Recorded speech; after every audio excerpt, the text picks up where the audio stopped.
puji syukur kita panjatkan kehadirat Allah Subhanahu wa taala karena pada pagi hari ini kita hadir tempat ini dalam rangkaian kegiatan sosialisasi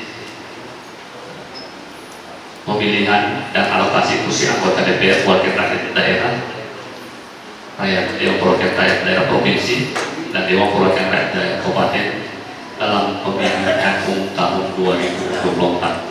Salawat dan salam kita haturkan kepada baginda Rasulullah Sallallahu Alaihi Wasallam sebagai suri teladan bagi umat manusia hingga akhir zaman. Berdasarkan keputusan Komisi Pemilihan Nomor 6 Tahun 2023 tentang daerah pemilihan dan alokasi kursi anggota Dewan Perwakilan Rakyat, Dewan Perwakilan Rakyat Daerah Provinsi dan Dewan Perwakilan Kabupaten pemilihan tahun 2004, maka dengan ini KPU Kabupaten Totoli melaksanakan sosialisasi daerah pemilihan dan alokasi kursi anggota DPRD Kabupaten Totoli, anggota DPRD Provinsi Sulawesi Tengah yang sedang berjalan. Hari ini Kamis 9 Maret 2023 bertempat di Hotel Bumi Harapan. Perlu saya sampaikan bahwa kegiatan ini hadir narasumber Bapak Dr. Sakran Raden SAG SHMH yang akan memberikan dan mengungkapkan materinya pada kesempatan hari ini.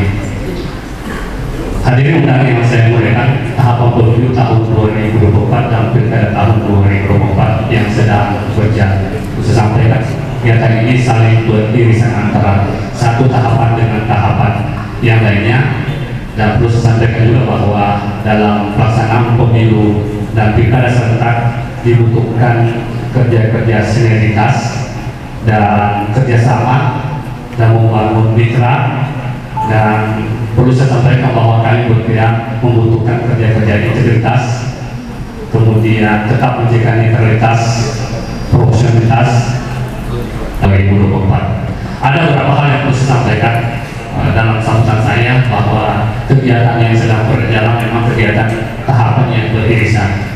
Di antaranya adalah sedang berjalan tahapan pencalonan pasangan. Di bulan Maret ini kegiatan akan dilakukan verifikasi administrasi perbaikan kedua tanggal 12 Maret 2003 sampai dengan 21 Maret 2003. Kemudian verifikasi faktual kedua 26 Maret sampai 8 April 2023. Di sisi lain juga sedang berjalan kegiatan copik yang dilakukan oleh Pak kami di pilkada kemarin itu 83% kalau salah kegiatan itu berjalan. Ini bentuk bahwa masyarakat Dago punya antusias untuk menyalurkan hak pilihnya. Oleh itu di akhir sambutan saya berkenaan dengan seluruh tahapan-tahapan ini untuk sinergitas, koordinasi, masukan kepada kami sehingga proses tahapan kita coba ulang kembali di pilkada kemarin. Proses pilkada berjalan damai, lancar, kondusif, dan ini kita impikan ke depan juga bisa berjalan. Nah, ini bisa dilakukan kalau kita itu suksesnya pemilu pilkada itu adalah tanggung jawab kita bersama. Saya kira demikian sambutan saya pada kesempatan ini dengan mengucapkan Bismillahirrahmanirrahim. Kegiatan pada siang hari saya buka secara resmi. Sekian, Assalamualaikum warahmatullahi wabarakatuh. Izinkan saya untuk memperkenalkan pembicara kita pada kegiatan sosialisasi daerah pemilihan dan alokasi kursi anggota DPRD Kabupaten Tuli dan anggota DPRD Provinsi Sulawesi Tengah berdasarkan Peraturan Komisi Pemilihan Umum Nomor 6 Tahun 2023. Nama lengkap beliau adalah Dr. Sakran Raden SAG SHMH. Ini sekarang beliau menjabat sebagai anggota KPU Provinsi Sulawesi Tengah, Divisi Sosialisasi Pendidikan Pemilih, Partisipasi Masyarakat dan SDM. Assalamualaikum warahmatullahi wabarakatuh. Selamat pagi dan salam sejahtera untuk kita sekalian. Bismillahirrahmanirrahim. Wala haula wala quwwata illa billah. Salatu wassalamu ala rasulillah Sayyidina Muhammadin abdillah wa ala alihi wa sahbihi wa man tabi'ahu wa wala. Amma ba'd. Penyusunan atau penataan daerah pemilihan dan alokasi kursi ini sudah berjalan sebelumnya. Jadi berdasarkan PKPU nomor 6 tahun 2022, pada saat itu tentang penataan daerah pemilihan, KPU provinsi dan KPU kabupaten kota telah melakukan penataan mulai dari perancangan daerah pemilihan, kemudian uji publik ya, dan kemudian pengusulan ke KPU Republik Indonesia.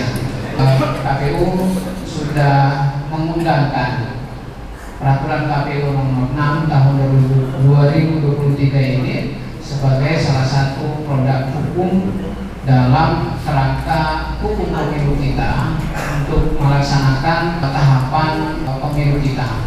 Salah satunya itu adalah dengan membuat menyusun ya daerah pemilihan dan alokasi kursi ini untuk digunakan oleh partai politik ya, diketahui oleh peserta pemilu dan kemudian bisa diketahui oleh masyarakat umum.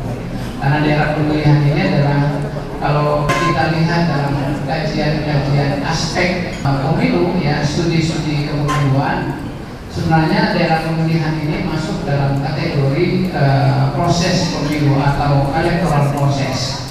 Jadi aspek kajian studi kepemiluan itu ada dua. Jadi yang pertama itu adalah sistem pemilunya atau electoral system ya, dan yang kedua itu adalah electoral proses. Nah, daerah pemilihan ini masuk dalam kategori kajian proses pemilu atau electoral proses, di mana ini terkait dengan pilihan elemen teknis pemilu, misalnya berkaitan dengan besaran daerah pemilihan atau distrik wakilnya, dan kemudian terkait dengan metode pencalonan. Nah, karena ada kaitannya, jadi ketika nanti sudah ditetapkan daerah pemilihan, maka tahapan berikutnya itu adalah pencalonan. Daerah pemilihan ini akan digunakan oleh partai politik untuk mengajukan calon mereka ya, untuk menjadi anggota DPR, DPRD provinsi, dan DPRD kabupaten kota. Itulah gunanya dari daerah pemilihan ini. Saya Ado Gani dari Dinas Kominfo. Saya langsung saja, ini soal netralitas PNS. Karena persoalannya Pak, di dalam penyelenggaraan pemilu itu kan berlaku asas luber, langsung, umum, bebas, rahasia. Kemudian di dalam kenyataannya PNS itu punya hak pilih, berbeda dengan TNI dan Polri. Tetapi istri daripada TNI Polri juga memilih. Nah, ini pertanyaan saya, kenapa PNS tidak disamakan saja dengan TNI? Padahal PNS itu sama juga ASN, sama dengan TNI juga ASN, Pak. Kemudian kedua pertanyaan saya, apakah anggota KPU dan perangkatnya seluruhnya termasuk Bawaslu juga ikut memilih? Kalau ikut memilih, pertanyaan saya, di mana netralitasnya? Saya kira itu saja Pak, singkat dari saya. Terima kasih. Assalamualaikum warahmatullahi wabarakatuh. Waalaikumsalam warahmatullahi wabarakatuh. Iya. Pertanyaan berkaitan dengan dari Kominfo ya, netralitas PNS. Ya memang itulah asas luber dan jurdil, itu menjadi bagian dari netralitas PNS, karena PNS ini adalah pelayanan publik gitu ya. Pelayanan publik, dia melayani setara kepada semua, sama dengan KPU gitu. Nah, kalau di KPU ini kan kita ada dua, ada komisioner dan ada sekretariat. Sekretariat ini adalah mereka yang PNS. Kalau sekretaris kita di kabupaten, dia eselon 3. Eselon 3, ada kasubag dia eselon 4, dan yang lainnya itu adalah PNS itu. Nah, dibantu oleh tenaga pendukung dan lain sebagainya. Kecuali kami yang ada di komisioner ini berlatar belakang macam-macam. Ada pengusaha, ada LSM, ada wartawan, ada akademisi dan segala macam. Saya sendiri latar belakang saya sebagai akademisi. Tapi ketika hadir di KPU, kami tidak membawa itu, kami membawa sistem yang dibangun di dalam kelembagaan itu. Nah, apakah sama ya netralitas ASN dengan KPU? Ya itu harus sama. Dan apakah misalnya netralitas mengapa PNS tidak memiliki hak pilih ya, kemudian TNI dan Polri tidak bisa memilih itu? Nah ini kan sudah wacananya, sudah kebijakannya sudah lama ya, karena ketika masa pemerintahan Abdurrahman Wahid pada saat itu kan TNI dan Polri dikembalikan kepada baratnya sebagai penjaga negara NKRI, keamanan dan ketertiban umum gitu ya. Jadi dia tidak boleh mengikuti pemilu. Kalau dulu kan ada praksi ABRI ya, praksi TNI Polri gitu. Nah setelah itu ditiadakan, dihapus karena harus dikembalikan.